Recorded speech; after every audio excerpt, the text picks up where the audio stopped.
মুক্তাগাছা উপজেলার ৭ নং ঘোগা, ৮ নং দাউগাঁও, ৯ নং কাশেমপুর ইউনিয়ন কর্তৃক আয়োজিত ইসরায়েলি ইহুদি বাহিনী কর্তৃক ফিলিস্তিনের উপর বর্বর হামলা, গণহত্যা ও মুসলমানের উচ্ছেদের প্রতিবাদে বিক্ষোভ সমাবেশ ও মিছিলের আয়োজন করা হয়েছে।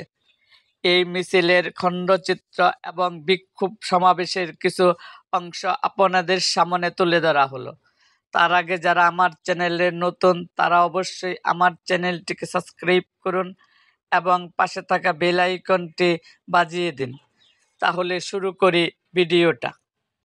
বীর কাসেমের মতো আবার আমাদেরকে নান্দা তলোয়ার হাতে নিয়ে গর্জে উঠতে হবে। সেই রক্ত পিপাসু ইহুদি শক্তিকে, খ্রিস্টান শক্তিকে প্রতিহত করার জন্য আমাদের এগিয়ে আসতে হবে।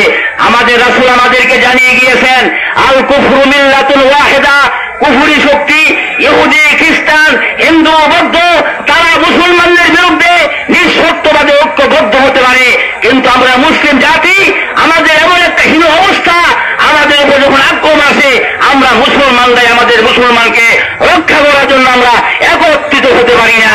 আল্লাহ তাআলা আমাদেরকে বলেছেন, ওয়াতাসিমু বিহাবলিল্লাহি জামিআ, তোমরা আল্লাহর রজ্জুকে শক্তভাবে ধারণ করো, তাহলে আল্লাহর পক্ষ থেকে সাহায্য আসবে।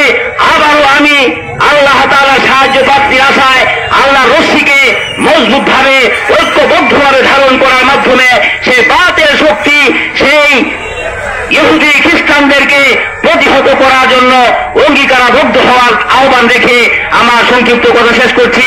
এরপর আমাদের সামনে